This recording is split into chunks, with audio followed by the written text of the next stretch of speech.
जिज्ञासु जीवात्माओं थोड़ी देर हरिनाम संकीर्तन करेंगे, पश्चात गुरु तत्व पर कुछ प्रकाश डाला जाएगा।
अब आप सब सावधान हो जाएंगे, समाहित चित्त हो जाएंगे। एक बहुत महत्वपूर्ण प्रश्न है और विषय है और जिज्ञासा है जिज्ञासुओं की गुरु तत्व के विषय में। ये तीन तत्व सनातन है, भोक्ता भोग्यम प्रेरितारं च मत्वा सर्वं प्रोक्तम त्रिविधम ब्रह्मवेत्तत्। एक जीव, एक ब्रह्म और एक माया। जीव हम सब, ब्रह्म जो हमारे पिता हैं ईश्वर भगवान, और माया जो भगवान की शक्ति है और हम पर हावी है। ये तीन तत्व सनातन है, ये तो हमने सुना है, लेकिन ये चौथा तत्व कौन सा है? गुरु तत्व। और इसकी आवश्यकता क्या है हमें? आवश्यकता समझ जाए तो आधा काम हमारा बन जाएगा गुरु शरणागति में, भगवान की कृपा प्राप्त करने में। इसलिए इस तत्व को समझना आवश्यक है। एक तरफ वेद कहता है तीन ही तत्व सनातन है, और वेदव्यास जी नारद पुराण इत्यादि में कह रहे हैं नास्ति तत्त्वं गुरो समम्। गुरु तत्व के समान कोई दूसरा तत्व ही नहीं है। सर्वश्रेष्ठ है गुरु तत्व। उसको जानो, समझो, उनके शरणागत हो, तब तुम्हारा भगवत प्राप्ति का लक्ष्य सिद्ध होगा। उसके बिना नहीं हो सकता। तो सबसे महत्वपूर्ण तत्व है गुरु तत्व। और इन तीनों तत्वों को भी सनातन और महत्वपूर्ण कह दिया गया, ब्रह्म, जीव और माया। तो समझते हैं गुरु तत्व क्या है। यद्यपि गुरु तत्व के विषय में तो स्वयं गुरु ही नहीं बता सकते, तो मैं तो मायाबद्ध जीव हूँ, किंतु श्री महाराज जी के द्वारा बताया गया सिद्धांत उनकी आज्ञा से आप लोगों को बताने का प्रयत्न करूंगी संक्षिप्त में। गुरु शब्द का अर्थ होता है अंधकार को, माया को, अज्ञान को दूर करने वाला।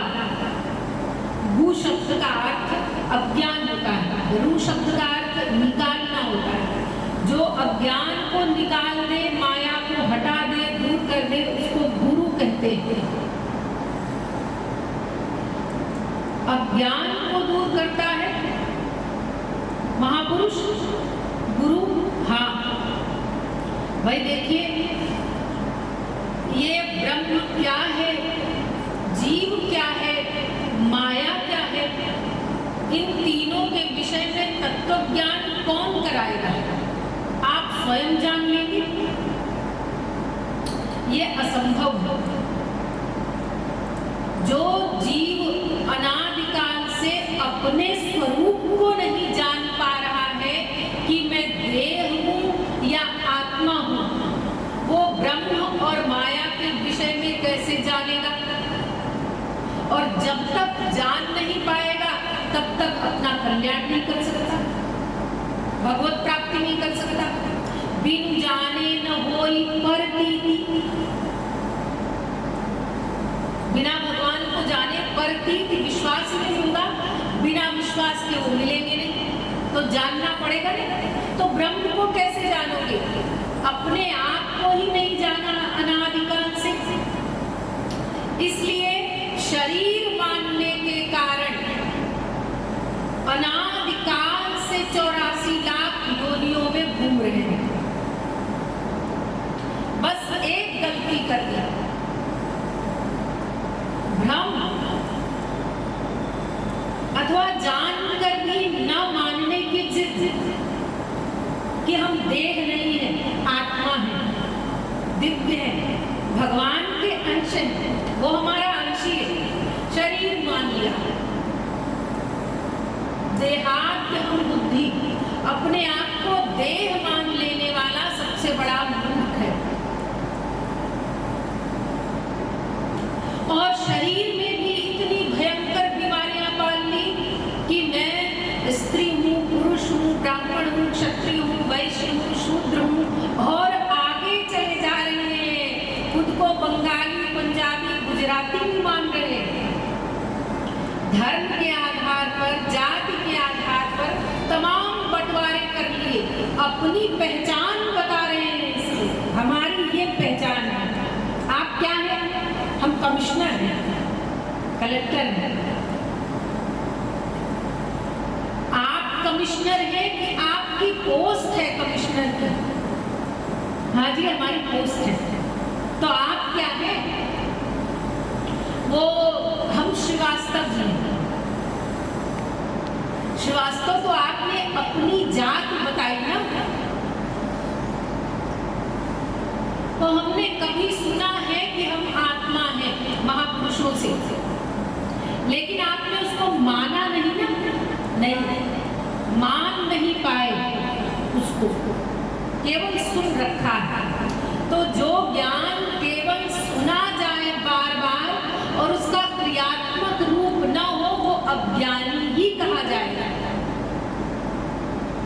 जो उसको क्रियात्मक रूप में नहीं ला रहा है जिस ज्ञान को, वो अज्ञानी ही है। केवल बार बार सुन करके मानव देह को बर्बाद कर रहे हैं, सुनते जा रहे हैं और न मानने की जिद भी कर रखी। तो ये कोई ज्ञान नहीं कहा जाता, खाली सुनने वाला, जिसको माना न जाए। तो जो हम लोग अनादिकाल से अब तक अपने को आत्मा ही नहीं मान पाए, सुनने के पश्चात भी, वो हम ब्रह्म के विषय में अथवा माया के विषय में, संसार के विषय में कैसे जानेंगे? ये तत्व ज्ञान कराएगा गुरु। ये सब सिद्धांत का ज्ञान, जैसे हम लोगों ने श्री महाराज जी से बार बार सुना है सिद्धांत में, ये ब्रह्म का स्वरूप है, ये जीव है, ये माया है, अदृष्ट मव्यवहार्य मग्राह्य मलक्षण मचित्य मव्यपदेश्य मेकात्म प्रत्यय सारम प्रपंचोपशमम शांतम शिव मद्वैतम, मांडुक्योपनिषद का 7वां मंत्र। जो अदृष्ट है, अव्यवहार्य है, अग्राह्य है, अलक्षण है और अचिंत्य है, अव्यपदेश्य है, वो ब्रह्म भगवान तमाम विरोधी धर्मों का अधिष्ठान है। उसको भला आप अपनी बुद्धि से, माइक बुद्धि से कैसे जान पाएंगे? वो ऐसा है कि सहस्र शीर्षा पुरुषः सहस्राक्षः सहस्रपात स भूमिक्वं सर्वतः स्फृत्वा त्यतिष्ठत् दशांगुलम्। उसके हजारों सिर हैं, आंख है, हाथ है, पैर है, और यह भी कहा जा रहा है कि वो अव्यवहार्य भी है, अग्राह्य भी है, उसका कोई लक्षण ही नहीं। देखिए कितनी विरोधी बात वेद में ही बताई जा रही है भगवान के विषय में, ब्रह्म के विषय में। जो अव्यवहार्य है, विरोधी धर्मों का अधिष्ठान है, उस ब्रह्म को जीव अपनी माइक बुद्धि से कैसे जान समझ सकता है? ये त्रिकाल में असंभव है। अपने आप को न जानने वाला, तो ये बोध गुरु कराता है। गृणाति ज्ञानम इति गुरु, गिरति अज्ञानम इति गुरु। हमारे इस अज्ञान को गुरु नष्ट करता है। हम देह हैं, हम शरीर हैं, हम जाति वाले हैं, हम संप्रदाय वाले हैं, हमारा अमुक धर्म है, यानी जो आत्मज्ञान हमारा समाप्त हो गया या अनादिकाल से कभी था ही नहीं। सत्य तो ये है, ये तो गलत है कि समाप्त हो गया, कभी था ही नहीं, स्वयं को देह ही माना था। इस अनादिकालीन अज्ञान को गुरु ज्ञान देकर समाप्त करता है, एक दिन में नहीं। जैसा जिसका पात्र है, जैसा जो अधिकारी है, संस्कार है, जिसकी जैसी साधना भक्ति है, उसके अनुसार वो तत्व ज्ञान को स्वीकार करता है गुरु के द्वारा प्रदत्त।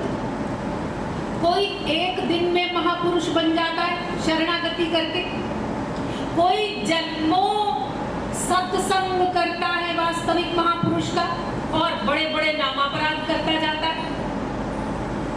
प्रत्यक्ष दर्शन करके अपराध कर रहा है, दर्शन करता जा रहा है महापुरुष के दिव्य स्वरूप का और उनमें माइक बुद्धि ला रहा है, नर बुद्धि ला रहा है साधारण मनुष्य की, तो नामापराध करता जा रहा है और सत्संग भी करता जा रहा है, उनकी आज्ञा में किंतु परंतु भी लगाता जा रहा है।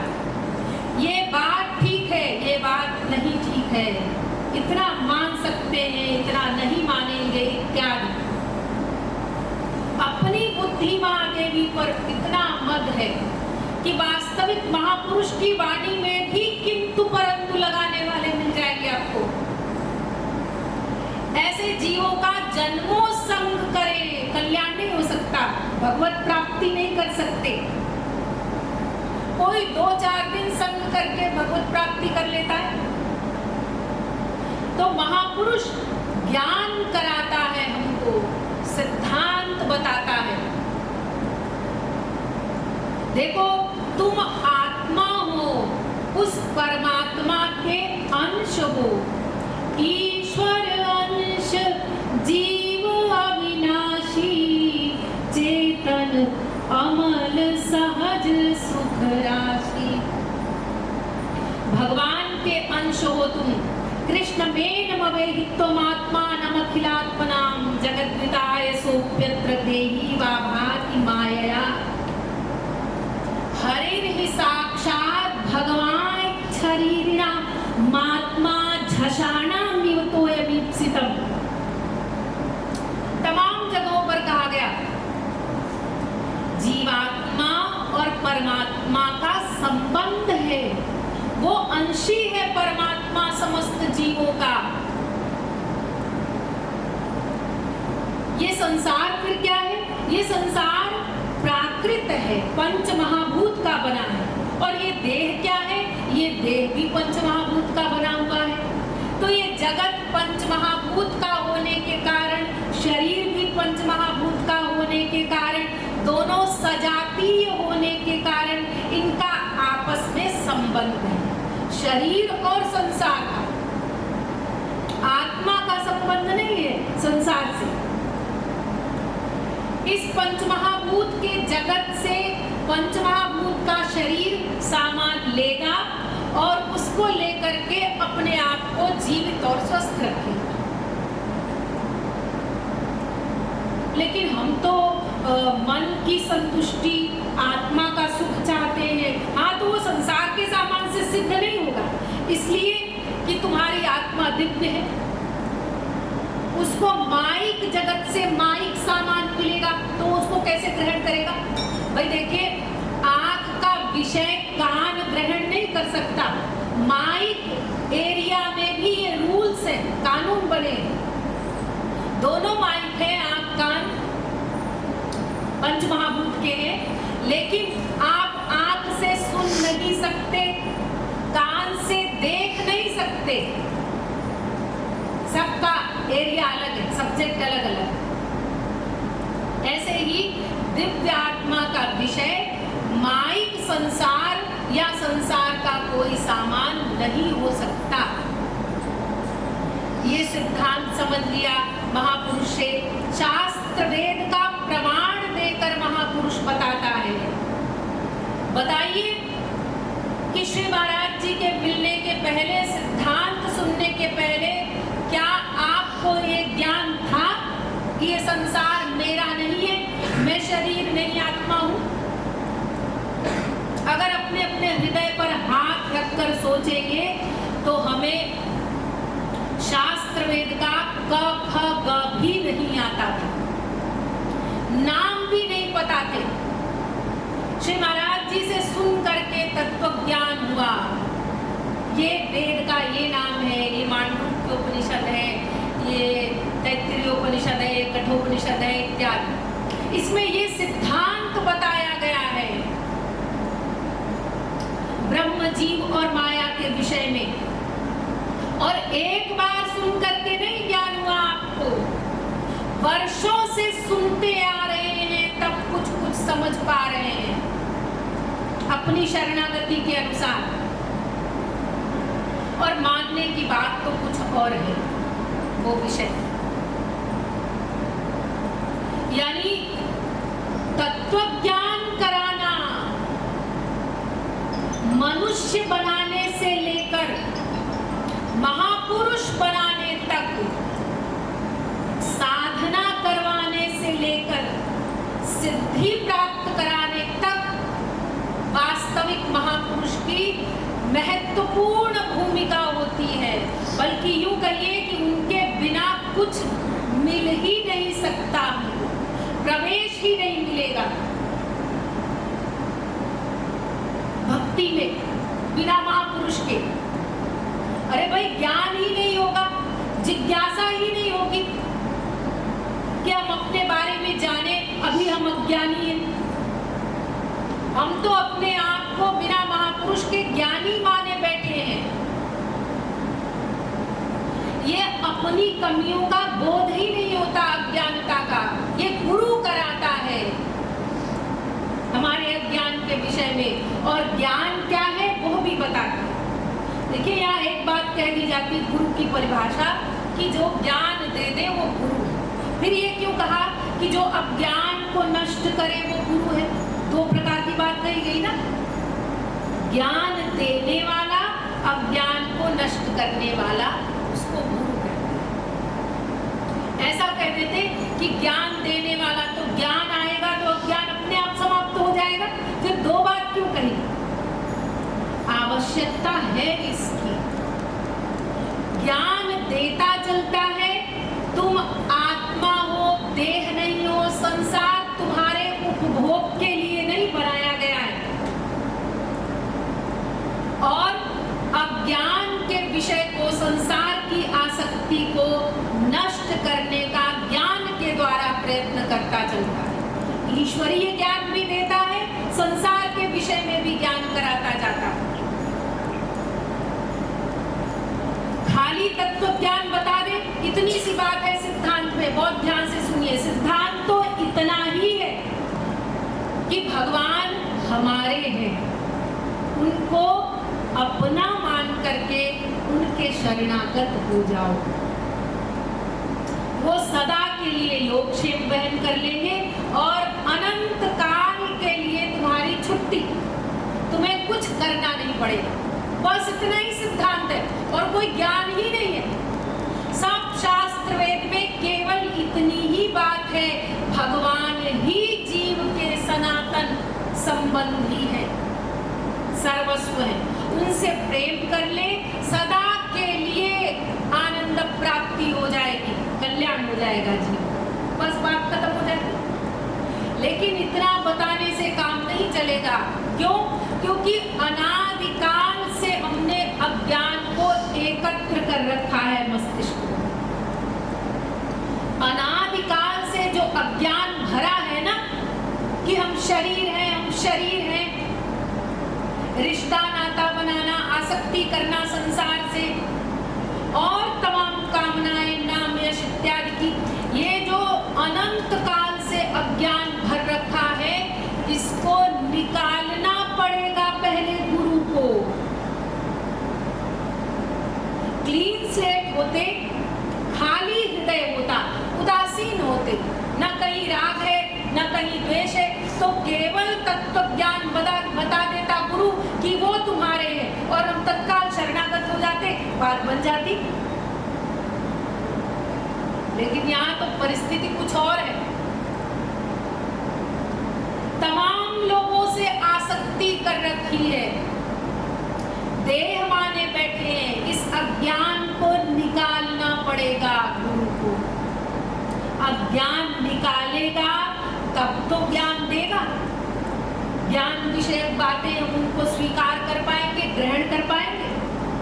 जब अज्ञान बना ही है तो फिर क्या होता है? तत्व ज्ञान सुन लेते हैं आप, भगवान की लीलाओं को सुन लिया, संसार के विषय में कुछ पता नहीं है आपको, वैराग्य हुआ नहीं है, तो वहां भी सिर हिला दिया, झूम लिए, और फिर संसारी कहीं नाच गाना हो रहा है वहां भी झूम लेते हैं, खूब सिर हिला हिला के।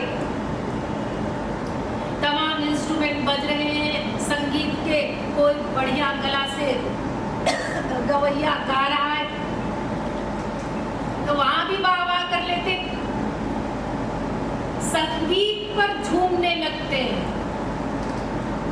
कोई ऐसा नहीं कि भगवान का रूप ध्यान हो गया, उनके रस में विभोर होकर झूम रहे हैं। जहां संगीत मिला वही झूम उठे।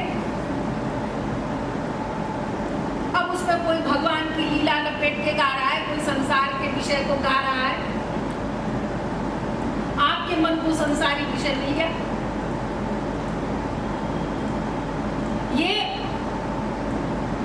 संसार के विषय में ज्ञान न होने के कारण, वैराग्य न होने के कारण संसार से केवल ज्ञान की बात सुनते हैं, भगवत विषय, तो ये दशा होती है। क्योंकि विरक्ति तो हुई नहीं संसार से,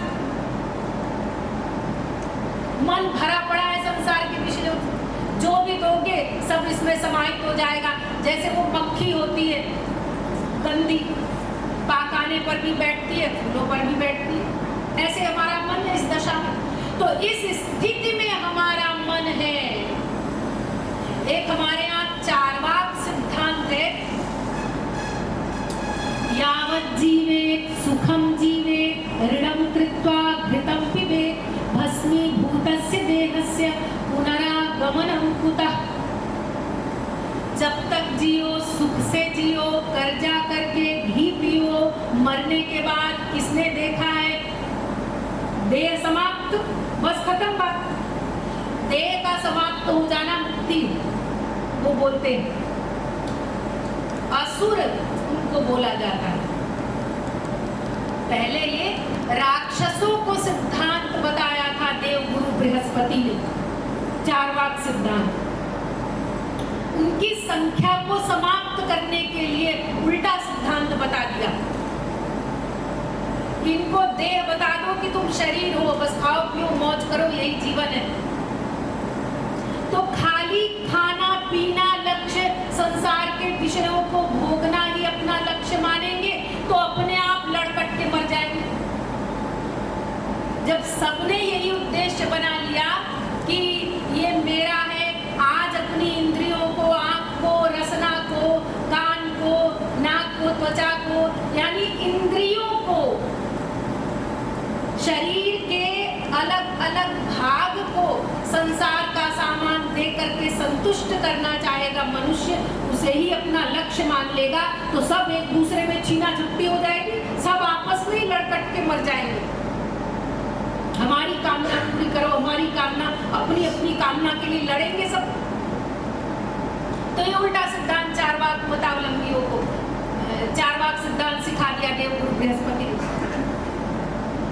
उसी सिद्धांत को बहुत से लोग अब मानने लगे हैं, लेकिन मैं तो ये कहूंगी कि हम लोग चार्वाक सिद्धांत को भी नहीं मानते, उतना भी वैराग्य नहीं।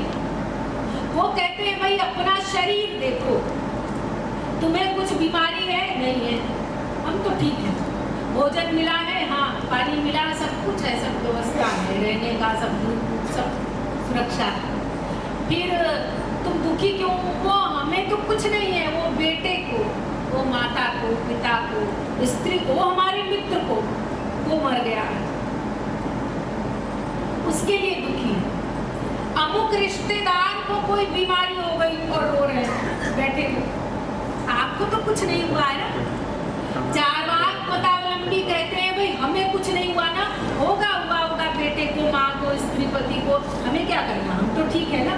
तो वो उसका कर्म था, अपना जैसा किया वो उसको परिणाम मिल रहा है, जो होना था वो होगा। हमें तो कुछ नहीं हुआ, हम तो ठीक है। उनकी विरक्ति यहाँ तक है, वहां तक भी हमारा वैराग्य नहीं। अब इस अज्ञान से गुरु निरंतर सिद्धांत देकर भगीरथ प्रयत्न करके हमको निकालने का प्रयत्न करता रहता है, निरंतर करता है। महाराज जी का साहित्य आप सब लोगों ने पढ़ा होगा।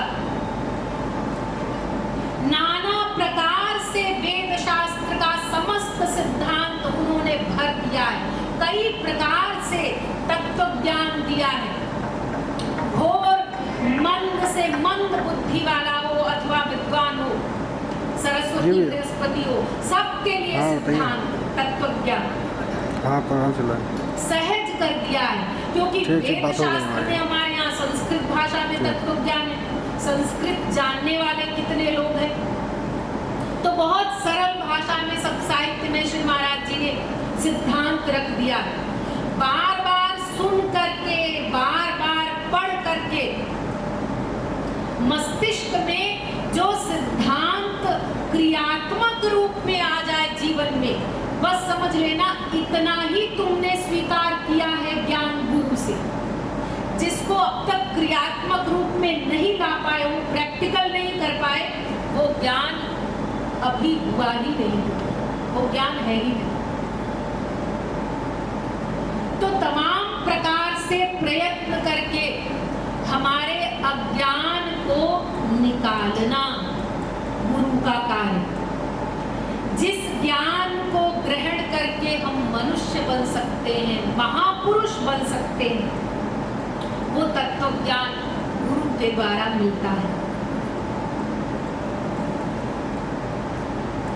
और तत्व ज्ञान हो गया, संसार से विरक्ति हो गई, तो निष्काम ब्रज रस दिलाने का कार्य, भगवत प्राप्ति कराने का कार्य भी गुरु का ही होता है। गुरु ही अधिकारी बनने पर वो सामान हमको देगा। हमारे श्री महाराज जी के सिद्धांत का, उनके प्रवचन का, उनके साहित्य का मुख्य उद्देश्य है भक्ति मार्ग के द्वारा निष्काम ब्रज रस पिलाना समस्त जीवों को, ब्रज रस के लिए अधिकारी बनाना जीवों को, ताकि ब्रज रस सर्वश्रेष्ठ कक्षा का ईश्वरीय आनंद जीवों को मिल जाए और उनका कल्याण हो जाए। इसके लिए अथक परिश्रम श्री महाराज जी ने हमारे साथ किया है, तत्व ज्ञान दे करके। क्योंकि सबसे पहले हमारे मस्तिष्क को ही समझना पड़ेगा उनके सिद्धांत को। इस प्रकार तत्व ज्ञान महापुरुष से मिल जाए, अज्ञान की निवृत्ति हो जाए और भगवत दर्शन इत्यादि का लाभ हो जाए, भगवत प्राप्ति करा दे वास्तविक संत। इन सब कार्यों के लिए हमको गुरु की आवश्यकता है। गुरु कैसा होना चाहिए? जो हमारा अज्ञान दूर करेगा, भगवत प्राप्ति कराएगा, वो गुरु कैसा होना चाहिए? तो उसके विषय में भी वेद कहता है, भाई श्रोत्रियम ब्रह्मनिष्ठम, ये परिभाषा है। श्रोत्रिय हो और ब्रह्मनिष्ठ हो, शास्त्रों का ज्ञाता हो, भगवत प्राप्त हो। शास्त्रों का ज्ञान नहीं है तो हमको सिद्धांत कैसे बताएगा? लेकिन सबसे महत्वपूर्ण है ब्रह्मनिष्ठ होना, यानी भगवत प्राप्त होना। भगवत प्राप्त कोई अंगूठा छाप भी हो और महापुरुष बन गया, भगवत प्राप्ति कर ली और अंगूठा छाप था पूर्व में, तो भगवत प्राप्ति करते ही समस्त शास्त्रों वेदों का ज्ञान तदामि बुद्धि योगम तम येन माम उपयान्ति ते, भगवान कह रहे मैं अपनी बुद्धि ज्ञान इत्यादि दे देता हूँ जब कृपा करता हूँ जीव पर। भगवत दर्शन शास्त्रों के द्वारा, शास्त्रों के ज्ञान के द्वारा हमारे अज्ञान को निकाले और ब्रह्मनिष्ठ होगा, तभी तो भगवत प्राप्ति करा सकेगा। स्वयं भगवत प्राप्त होगा तभी तो हमें भगवत प्राप्ति कराएगा, भगवत दर्शन कराएगा, भगवान की सेवा देगा। तो ये दो शर्तें हैं, इसमें महत्वपूर्ण ब्रह्मनिष्ठ है, यानी माया निवृत्त भगवत प्राप्त महापुरुष होना चाहिए, जिसकी शरणागति हमको करनी है। ऐसा महापुरुष मिलता कैसे है? कोई उपाय नहीं।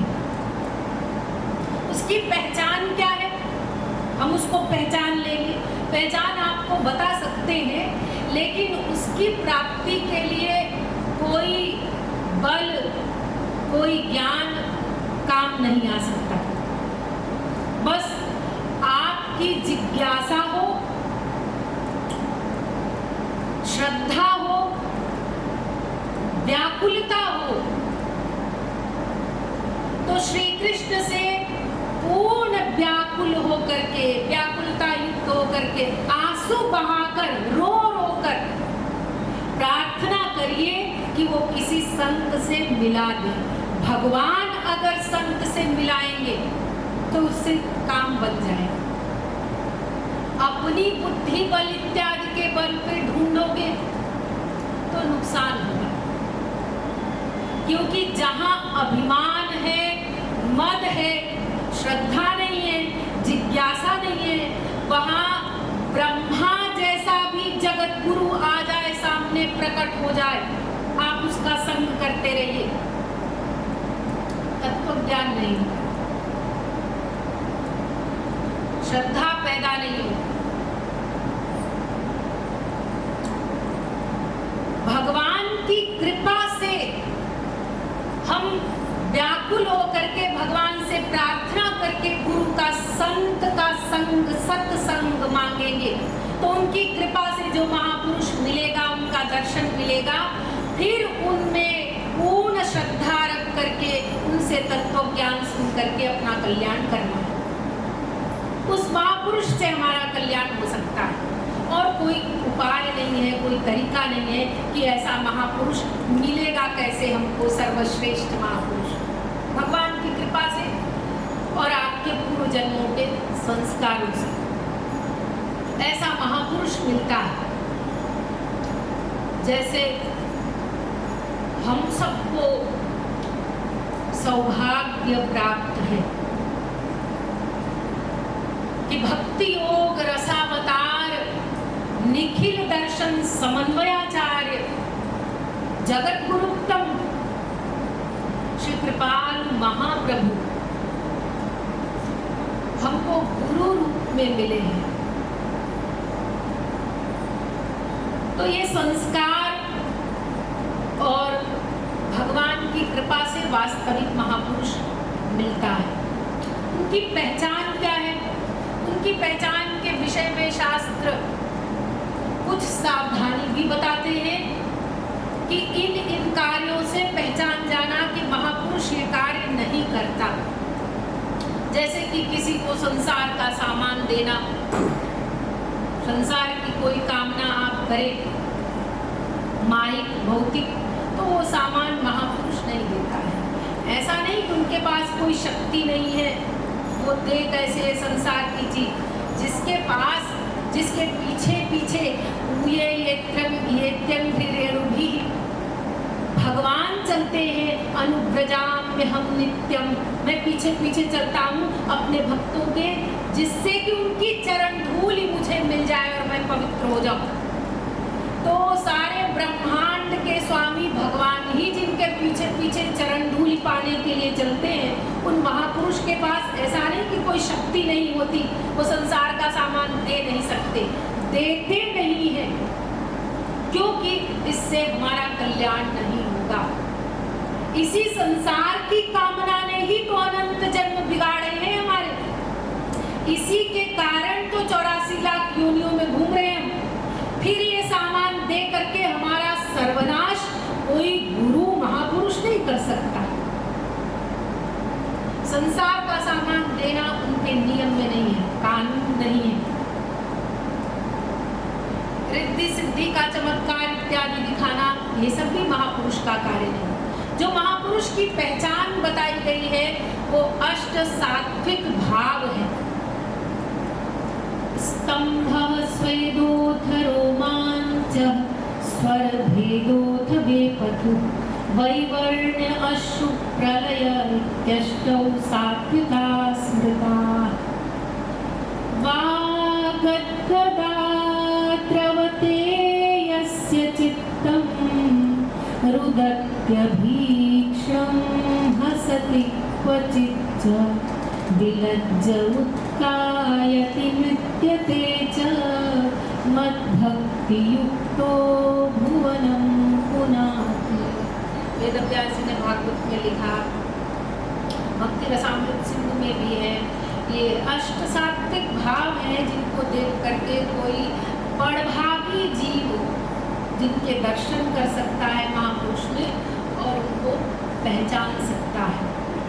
लेकिन बड़े सौभाग्य से सात्विक भावों के दर्शन महापुरुष में मिलते हैं, वो भी भाग्य से पूर्व जन्म के अच्छे संस्कारों के कारण। महापुरुष ईश्वरीय प्रेम में कभी खंभे की तरह जड़ हो जाता है, शरीर से श्वेत का निर्गमन होता है, पसीने का, रोंगटे खड़े हो जाती है, रंग बदल जाता है, आवाज बदल जाती है, भीषण करुण क्रंदन करता है, आर्तनाद श्याम सुंदर के लिए, और अंतिम अवस्था मूर्छित होकर गिर जाता है भगवान के वियोग में। इन सात्विक भावों के दर्शन जिस महापुरुष में कोई भाग्यशाली जीवात्मा कर लेता है तो तत्काल ये समझ जाए कि वास्तविक संत को मिल गए हैं। जेई कृष्ण तत्ववेत्ता से गुरु है।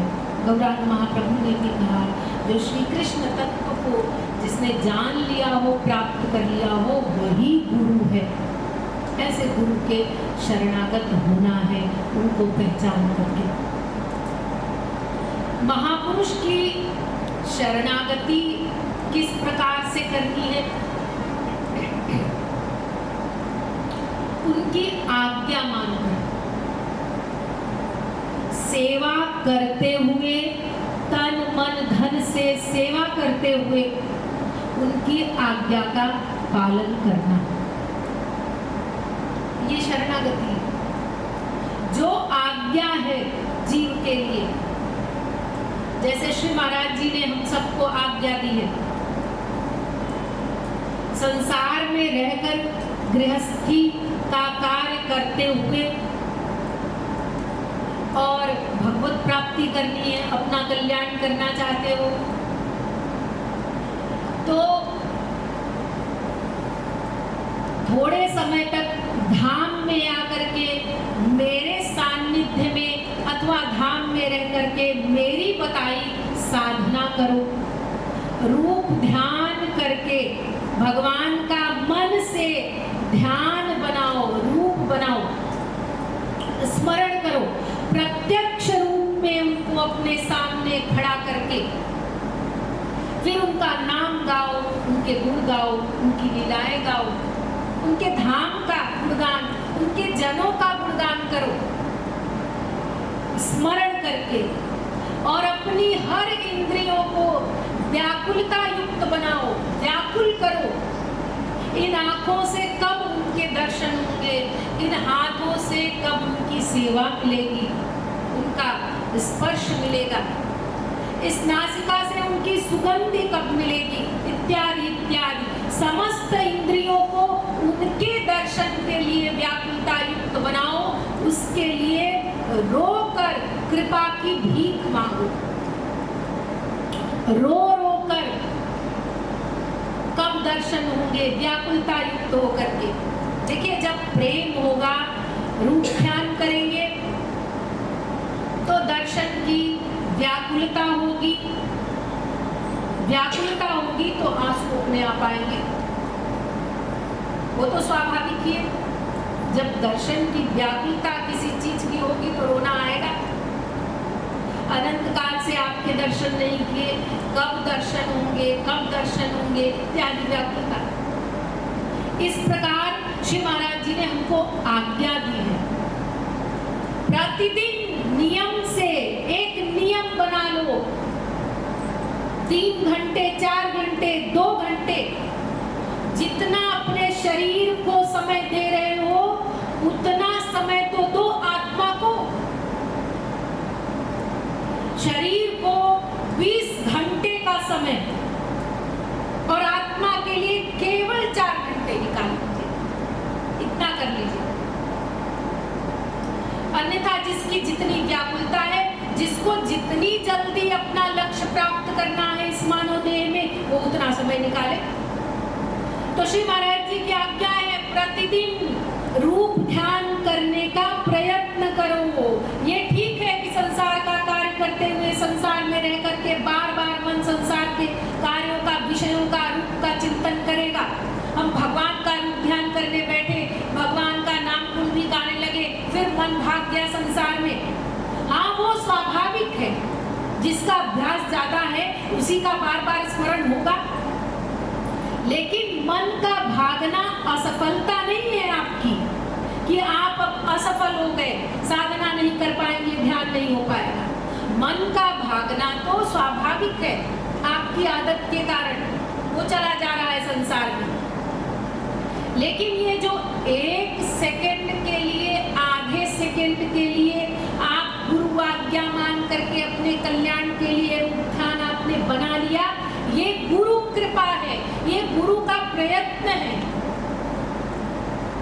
उनकी कृपा से ध्यान बन गया, तो उनकी कृपा पर पूर्ण विश्वास रखिए, श्रद्धा रखिए कि जब मेरे मुंह से घोर पापात्मा के, संसारासक्त जीव के मुख से भगवान नाम निकल गया, उनका स्मरण करने के लिए बैठा, मैं प्रयत्न किया, इतनी बड़ी मेरे गुरु की कृपा है, तो मुझसे निरंतर साधना भी वो करवा लेंगे।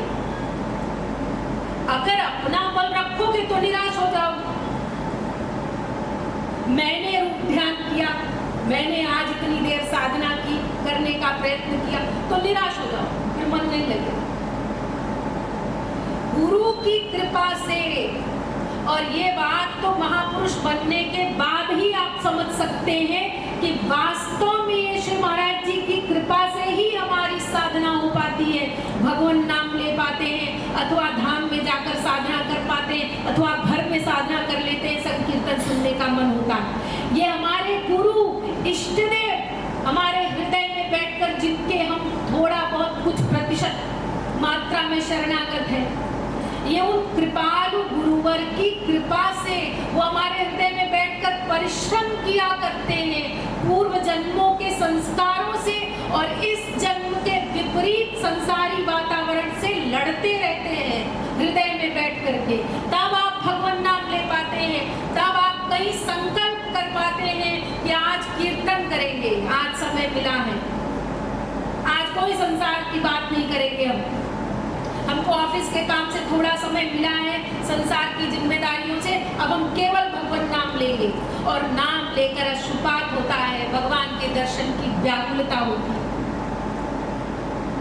ये वो हृदय में बैठकर प्रयत्न करते रहते हैं, लड़ते हैं हमारे संस्कारों से, तब हमारा मन होता है। तो श्री महाराज जी ने जो हमको हमारे कल्याण के लिए आज्ञा दी है, उस आज्ञा का पालन करना ही सेवा है, शरणागति है। जब तक हो सकता है आपसे शरीर से, तन से, धन से सेवा कीजिए। जब उससे सेवा नहीं कर रहे हैं तो मन लगाने का प्रयत्न कीजिए उनकी आज्ञा के अनुसार। कोई आज्ञा का उल्लंघन साधना करते समय हो भी जाता है तो कोई बात नहीं, रोकर क्षमा याचना कर लीजिए, क्षमा मांगते चलिए। अपराध हो गया तो उसका चिंतन कीजिए, सोते समय प्रतिदिन आज मैंने गुरु आज्ञा का उल्लंघन कहाँ किया, फिर उसको प्रायश्चित कीजिए। लेकिन इसका मतलब ये नहीं है कि आप प्रायश्चित करते जाएं और वही अपराध पुनः पुनः बार बार उसकी पुनरावृत्ति करते जाएं, दोहराते जाएं, फिर क्षमा नहीं मिलेगी। ऐसे अपराध के लिए क्षमा नहीं है जो बार बार किए जा ऐसे अपराधों के लिए क्षमा मिलती है गुरु से, भगवान से, जिनको आपने रियलाइज किया, फिर दोबारा रिपीट नहीं किया उस गलती को, अपराध को, फिर वो क्षमा करते जाएंगे। रूप ध्यान करना है, फिर बाकी जो समय बचा संसार का, कर्तव्य कर रहे हैं, ड्यूटी कर रहे हैं, ऑफिस में बैठे हैं, तो वहां कैसे साधना करें? कम से कम बोलो, कम से कम व्यवहार करो, जितने कम से कम में काम चल जाए। अमुक व्यक्ति आकर के रोज हमारे ऑफिस में बैठ के कहता है चलो भाई 2-4 बात कर लेते हैं, घूम फिराते, आप जाइए, हम यही ठीक है, आपको समय मिला है थोड़ा सा, आप ध्यान कर लीजिए, सिर नीचे झुका करके बैठ गए और ठाकुर जी के लिए आंसू बहाइए, श्वास श्वास से राधे राधे करते चलिए, कोई जान ही नहीं पाएगा कि आप साधना कर रहे हैं। और जब काम करना है तो साक्षी रूप में उनको, श्याम सुंदर को, हरि गुरु को बिठा लीजिए, वो हमको देख रहे हैं, मेरे प्रत्येक विचार को नोट कर रहे हैं, मुझे तो देख ही रहे हैं सशरीर, मेरे विचारों को, मेरी इंटेंशन को, मंशा को नोट कर रहे हैं। और अगर मैंने अपनी मंशा खराब की, अपने विचार, अपने कल्याण, अपने हरि गुरु के अतिरिक्त कहीं और हटाया, संसार के विषयों का चिंतन किया, तो वो नोट करेंगे और कहेंगे कृपा नहीं करेंगे। 5 मिनट तुम्हारा मन नहीं लगा रूप ध्यान करने में, और थोड़ी सी देर का रूप ध्यान और पूरे दिन कुसुम कर रहे हो, कोई कृपा नहीं मिलेगी। संसार के विषयों का चिंतन कर रहे हो, इसलिए सावधान हो जाओगे आप। एक दिन गलती होगी, 2 दिन गलती होगी, तीसरे दिन से अपने आप सावधान हो जाओगे। नहीं नहीं, बिल्कुल भी कोई ऐसी बात नहीं सोचनी है जो हरि गुरु के अतिरिक्त हो, संसार का विषय जिससे हमारा कोई प्रयोजन नहीं है। तो जितने कम से कम में काम चल जाए व्यवहार में, उतना कम से कम व्यवहार करो, कम से कम बोलो, कम बोल कर आप देखिए, केवल जरूरत जितनी है उतना बोल कर देखिए, कितना बड़ा फायदा आपको महसूस होगा। जैसे श्री महाराज जी ने आश्रम में भी नियम बनाया था ना, साधना कर रहे हो उस समय मौन रहकर देखो, जितनी साधना है वो अंदर रहेगी, खर्च नहीं हो। बोलने में कभी संसार की बात आ गई, कभी कोई बात मुंह से निकल गई, तो जो किया था वो खत्म हो गया, कमाई समाप्त हो गई, और आप रीड भी नहीं कर पाए, सोच भी नहीं पाए कि अरे ये क्या बोल रहे हैं हम, तो अनावश्यक बात।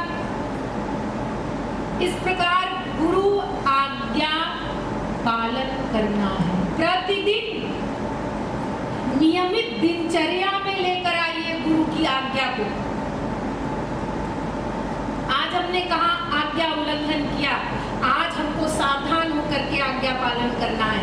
डरिए मत, वो कृपालु है, उनका कार्य ही है कृपा, क्षमा, दया। प्रारंभिक अवस्था में असावधानी हो जाती है, लापरवाही हो जाती है, लेकिन आप दृढ़ संकल्प बस कर लीजिए कि हमको अपना कल्याण इसी जन्म में करना है। अपराधों को क्षमा मांगते हुए फिर साधना करनी है, फिर अपराध हुए फिर क्षमा मांगना है, साधना करनी है। इस प्रकार गुरु शरणागति करेंगे आज्ञा पालन करते हुए, तो महापुरुष अधिकारी बन जाने पर जब अंतःकरण की शुद्धि हो जाएगी, तब दिव्य शक्ति देकर भगवान के दर्शन कराएगा।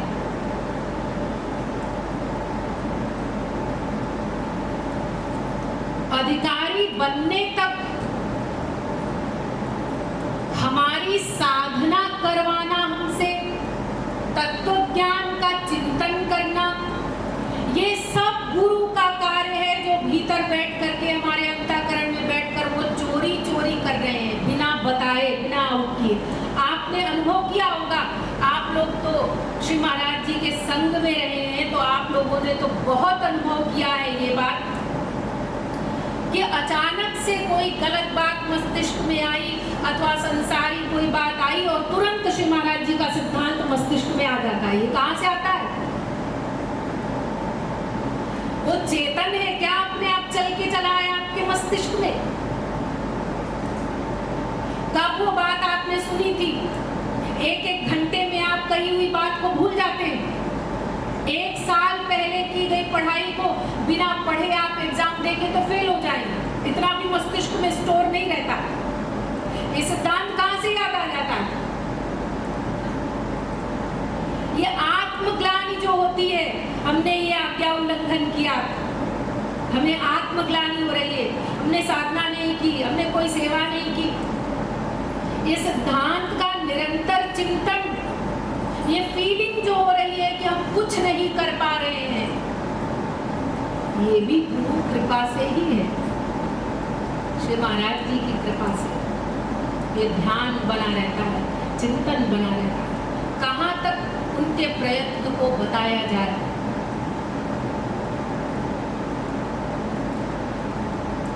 अब एक बात और है कि प्रत्यक्ष गुरु हो तो उनके सानिध्य में रह करके हम साधना कर सकते हैं, भगवत प्राप्ति करेंगे, उसका विशेष लाभ होता है। प्रत्यक्ष सशरीर महापुरुष अवतार काल में है, तब शरणागति करें, तब विशेष लाभ होगा। अगर गुरु अप्रत्यक्ष है तो फिर शरणागति कैसे होगी, साधना कैसे होगी? उनको गुरु बनाए कि ना बनाए? तमाम ऐसे नए लोगों के मस्तिष्क में भी प्रश्न आ जाते हैं कि श्री महाराज जी का हमने सिद्धांत सुना है टीवी पर, उनसे तत्व ज्ञान सीखा है, परंतु अब तो श्री महाराज जी अप्रत्यक्ष हैं, तो क्या अब भी हम उनको गुरु बना सकते हैं? ये नासमझ लोग हैं, बहुत भोले भाले। देखिए, ये सिद्धांत कि गुरु प्रत्यक्ष होना चाहिए, तभी वो हमसे साधना करवा सकता है, भगवत प्राप्ति करा सकता है। ये तो महापुरुषों के लिए है, ये नियम सत्य है। महापुरुष गुरु प्रत्यक्ष हो तभी उसको गुरु मानना है, तभी वो हमसे साधना करवा सकता है, भगवत प्राप्ति करा सकता है। लेकिन जो गुरु भक्ति योग रसावतार हो, भगवान का अवतार हो, उसके लिए ये नियम नहीं होता है। जब भगवान ही अवतार लेकर के गुरु रूप में पृथ्वी पर आए, तो वो प्रत्यक्ष रहे अथवा लीला संवरण करे, अप्रत्यक्ष हो जाए, उससे कोई फर्क नहीं पड़ता। उनके लीला संवरण के बाद भी आप उनको गुरु बना सकते हैं, और वही लाभ आपको मिलेगा जो प्रत्यक्ष गुरु से मिलता है। भगवान है ना, वो तो सब जीव के अंतःकरण में व्याप्त है, सदा व्याप्त है, वो छोड़कर नहीं जाते हैं कभी। हाँ, अवतार लिया, गुरु रूप में आए, लली लाल लीला का सलोना सुविलास, ठाकुर जी किशोरी जी का मिलित विग्रह जो आप आरती में गाते हैं रोज, और फिर कानून के अनुसार लीला संवरण कर लिया, तो जिनको तमाम दर्शन, सानिध्य, सत्संग इत्यादि प्रत्यक्ष मिला है, उनके लिए हृदय विदारक है, ये विदीर्ण कर देने वाला दुख है। परंतु ऐसा नहीं है कि गुरु योगक्षेम वहन नहीं करेंगे अब हमारा। वो सदा जैसे प्रत्यक्ष योगक्षेम वहन कर रहे थे, वैसे ही अप्रत्यक्ष होने पर भी वो योगक्षेम वहन कर रहे हैं हमारा, और सदा करेंगे। इसकी भी गारंटी है पक्की 100%। वो छोड़ने वाले नहीं है, हम भुलाए बैठे हैं उनको, वो हमें नहीं छोड़ेंगे अनंत काल तक। भगवान किसी जीव को छोड़कर नहीं जा सकते, चाह कर भी बेचारे, उनको तो हृदय में रहना ही पड़ेगा। हाँ, हमारी शरणागति के अनुसार कृपा करते जाएंगे। साधना की हमारी जो स्थिति है उसके अनुसार हमारी उन्नति होती जाएगी। भगवान के दर्शन की व्याकुलता और बढ़ रही है। जितना संसार से वैराग्य हो रहा है उतना व्याकुलता बढ़ रही है। इधर विरक्ति हो रही है संसार से, इधर भगवान के दर्शन की व्याकुलता बढ़ रही है। सब बराबर मात्रा में चलता जा रहा है और इसी जन्म में ये काम अपना कर लिया हमने। पूर्ण वैराग्य, समस्त जगत शून्य के समान प्रतीत होने लगा। शून्यायतम जगत सर्वम गोविंद विरहेण में, भगवान के वियोग में जगत शून्य सा लगने लगा। ऐसी स्थिति में पहुंचे तो वो श्री महाराज जी जिनको हमने अपना सर्वस्व मान लिया है, अपने मन से हृदय से, वो भगवत प्राप्ति करा देंगे और हमारा सदा के लिए कल्याण हो जाएगा, कृतार्थ हो जाएगा। वो साथ नहीं छोड़ेंगे और वो सनातन गुरु है। इसीलिए जब कभी भगवान ही गुरु रूप में अवतार लेकर आते हैं तो उनके प्रत्यक्ष या अप्रत्यक्ष होने से कोई फर्क नहीं पड़ता। कितने लोग ऐसे हैं जिन्होंने प्रत्यक्ष श्री महाराज जी के दर्शन नहीं किए, केवल टेलीविजन पर उनकी स्पीच सुन करके और इतने शरणागत हो गए कि जो 20-20 साल 30-30 साल साथ में रहे और संसार से वैराग्य नहीं कर पाए, उनसे भी कहीं आगे बढ़ गए। ये कैसे कर पाए कमाल? अपने आप नहीं, सनातन गुरु श्री कृपालु महाप्रभु को मन से गुरु माना और उन्होंने अपना कार्य शुरू कर दिया, योगक्षेम बहन करने का, कृपा करने का। वो कृपा करते जा रहे हैं, संभालते जा रहे हैं और वो आगे बढ़ गया। इसी जन्म में लक्ष्य भी प्राप्त कर लेने का संकल्प करने वाले लोग हैं।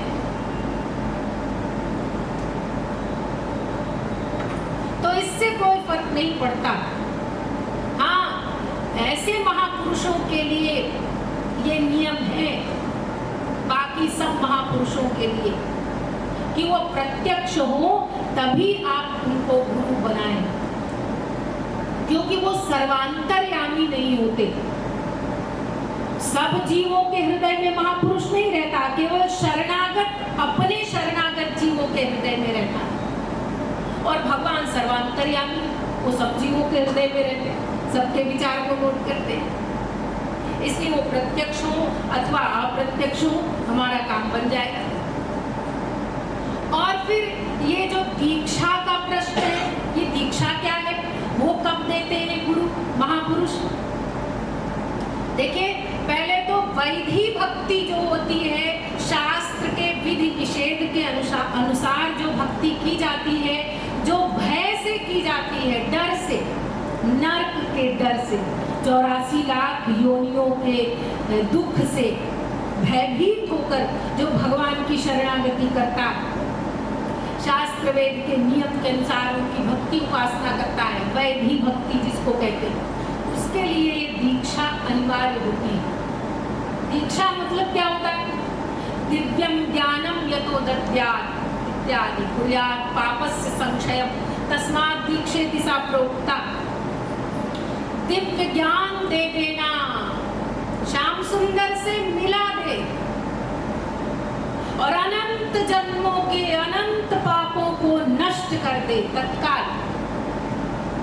भगवत दर्शन होते ही अनंत काल के अनंत जन्मों के पाप नष्ट हो जाते हैं जीव के। उसको दीक्षा कहते हैं। दीक्षा शब्द जो आपने बड़ा पॉपुलर है हमारे यहाँ, लोग बता देते हैं कि दीक्षा लो वरना तुम्हारे हाथ से पानी नहीं पिएंगे।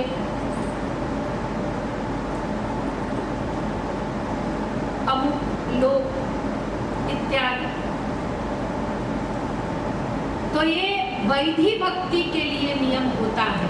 वेश पाना चाहते हैं, रागानुगा भक्ति, माधुर्य भाव से समर्था रति से, गोपी भाव से श्री कृष्ण से प्रेम करना, गोपी भाव से श्री कृष्ण से प्रेम, रागानुगा भक्ति। इस भक्ति में कोई वेद का, शास्त्र का डंडा नहीं चलता। वेद में ये नियम बताया गया है, ऐसे करो उपासना, ऐसे करनी पड़ेगी भक्ति, ये निषेध है, ये विधि है, ऐसा नहीं। डर के मारे भक्ति नहीं की जाती, किसी भय से निष्काम भक्ति होती है।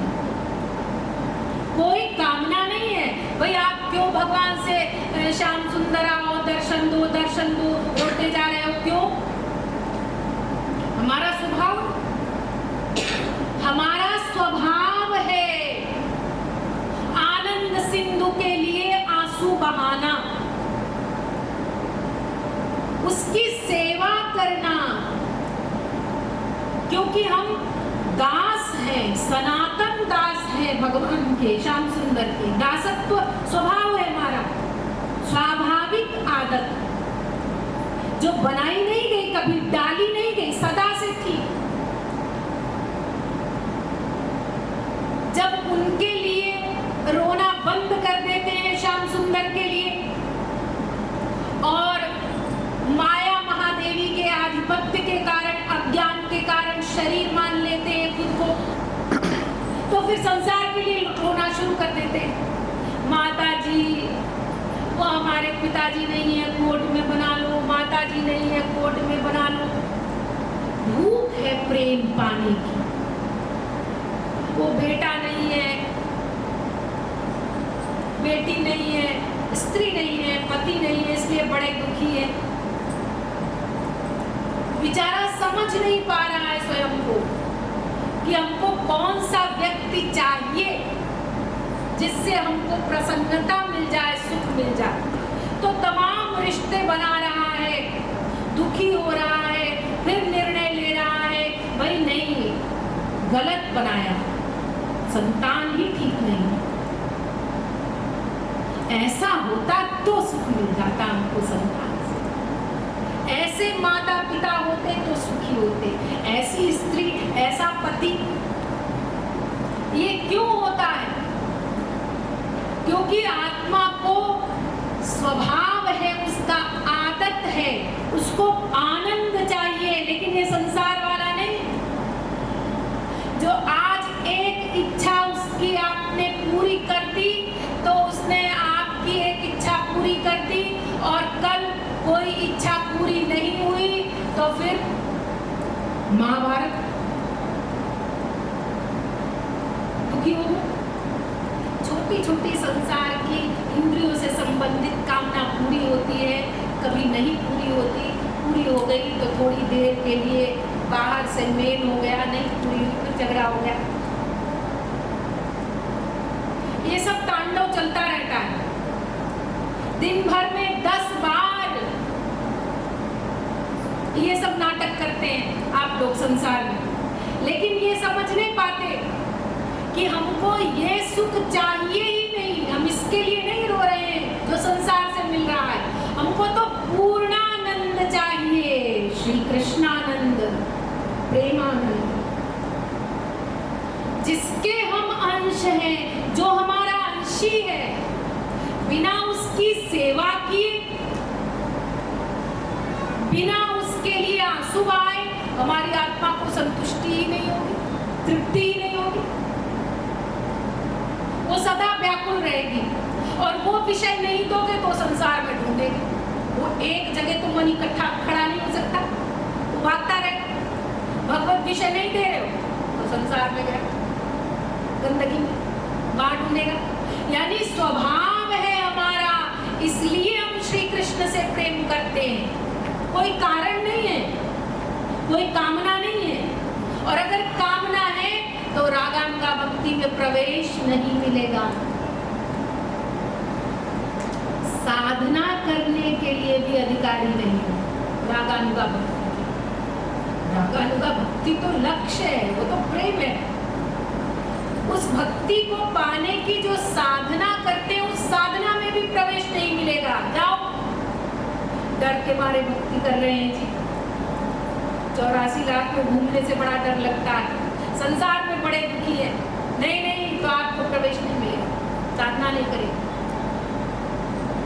जिस मन में संसार का भय है, शरीर की आदि व्याधियों का, उस मन से प्रेम कैसे करोगे श्याम सुंदर से? निष्काम प्रेम करना। तो रागानुगा भक्ति यानी भक्ति मार्ग, माधुर्य भाव से, समर्था रति से, गोपी भाव से श्री कृष्ण से प्रेम करना, उनकी सेवा की कामना करना, दिव्य सेवा की कामना, ये रागानुगा भक्ति है। इसमें दीक्षा का कोई नियम नहीं होता कि आप कोई मंत्र ले आओ, गुरु जी से दीक्षा ले लो तभी तुम अधिकारी बनोगे। मन से गुरु मानना है, इसका मतलब ये भी नहीं कि गुरु की आवश्यकता ही नहीं है। मैंने आपको अभी बताया, किसी भी मार्ग के अनुयायी हो, चाहे वैदिक भक्ति कर रहे हो, चाहे रागानुगा भक्ति कर रहे हो, गुरु की तो आवश्यकता होगी ही हमको होश में लाने के लिए, हमारे विषय में बताने के लिए, ब्रह्म के विषय में, माया के विषय में बताने के लिए। अंतःकरण शुद्धि कराएगा, साधना भी वही कराएगा।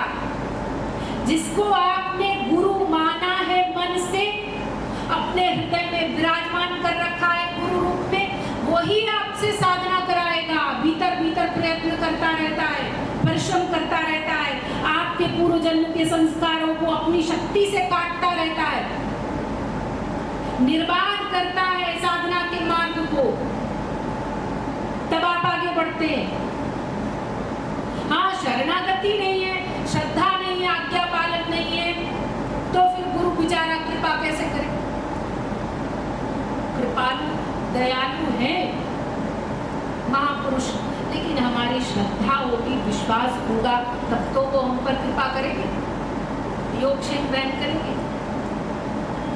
तो महापुरुष जो दीक्षा देता है, जिसको हमने मन से गुरु बनाया और उसके अंदर में रहकर भगवत प्राप्ति की साधना कर रहे हैं, अंतःकरण शुद्धि के बाद, क्योंकि हमारे अंतःकरण की शुद्धि की साधना हमारे हृदय में बैठकर वो महापुरुष हमसे करवा रहा है, तो हमारे हर संकल्प को नोट कर रहा है, विचार कर।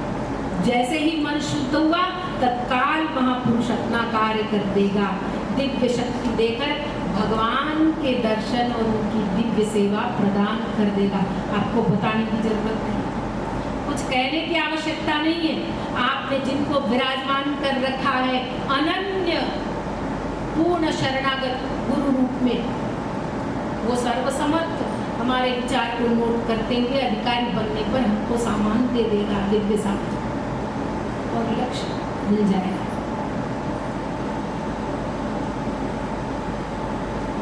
यानी गुरु के बिना, गुरु बिनु भव निधि तरई न कोई, जो बिरंची शंकर सम होई। बिना गुरु के भवसागर को ब्रह्मा शंकर भी पार नहीं कर सकते, तो मनुष्य क्या पार करेगा जिसको स्वयं का ही ज्ञान है। पग पग पर गुरु की आवश्यकता है। एक एक क्षण उसकी कृपा से चलेंगे हम साधना मार्ग पर।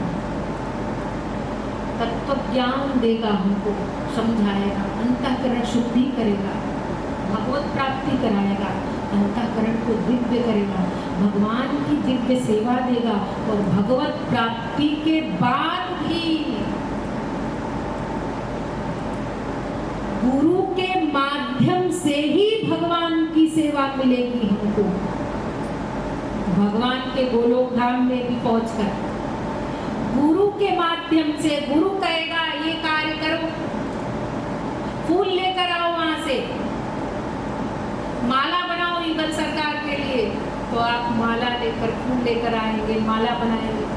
गुरु के माध्यम से सेवा मिलेगी, गुरु के पीछे ही सीट होगी, वहां भी हमारा गुरु हमारे साथ रहेगा। तो महापुरुष मनुष्य बनने के लिए भी वास्तविक संत की आवश्यकता है और महापुरुष बनने के लिए भी महापुरुष की आवश्यकता है। यानी साधना भक्ति, सिद्धा भक्ति, सब में गुरु की आवश्यकता है। तो उनके बिना लक्ष्य प्राप्ति नहीं हो सकती।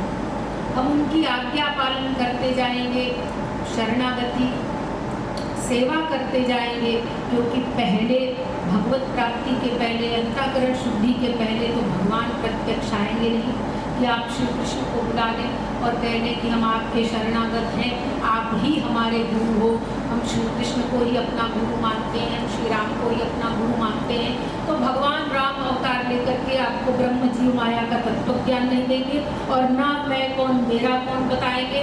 ये सिद्धांत भगवान अवतार लेकर नहीं बताएंगे, और जब वो अवतार लेकर बताएंगे नहीं ये सिद्धांत, तो आप समझेंगे कैसे कि मैं कौन हूँ और मैं किसका हूँ, किससे प्रेम करना है मुझे और कैसे प्रेम करना है, साधना कैसे करनी है, ये सब ज्ञान ही नहीं होगा तो भक्ति का श्री गणेश भी नहीं होगा।